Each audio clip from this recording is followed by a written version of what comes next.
News Radio 570 WSYR, now on 106.9 FM. News Radio 570 WSYR. Evidently, two-a-days are becoming very rare in high school football as high school football teams across the country get ready for their upcoming fall season of football. And why is that? Why are two-a-days leaving in favor of maybe just one practice session a day? Dr. James Pinkney is a medical expert. Dr. James, why do you think that is? Why are there less two-a-days as these high school football teams get ready for a season of high school football? Well, Joe, heat stroke is among the leading causes of death in young athletes each year.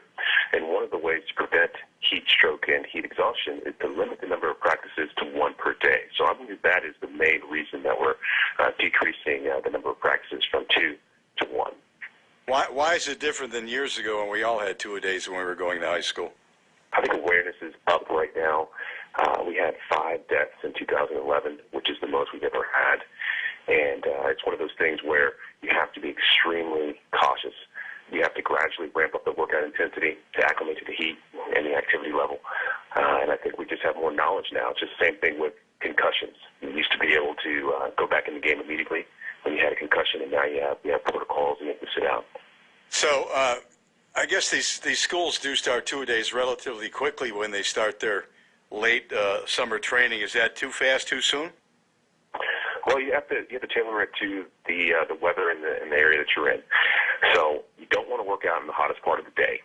And you want to make sure you're giving your athletes extended breaks with constant hydration. I think that's key. Breaks and hydration, and the coaches have to know their athletes and look out for the signs and symptoms of heat exhaustion and heat stroke. So if you're working your players too hard, you have to back off.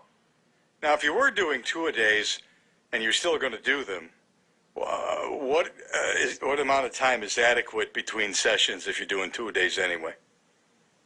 I would recommend a morning session and a late evening session. You got to stay away from the hottest part of the day, the early afternoon. Give your players plenty of time in between them to recover, to hydrate. They can drink some low-sugar rehydration drinks with electrolytes like Gatorade G2. So I think that's a fair amount of time, maybe 6 hours or so. All right. Is it time to get rid of the two-a-days altogether in this country? That's a tough call. It's such a strong part of the fabric of high school football, but safety is always first. So if you could do it properly and make sure you're looking out for the signs and symptoms of heat stroke, I think the biggest thing is also have an ice-cold immersion on the field. I believe Georgia instituted a law where high school football, you have to have a cold immersion bath on the field, and that's the most important thing to deter heat stroke. So when the body temperature raises above 105, you have to have immediate cool-down procedure.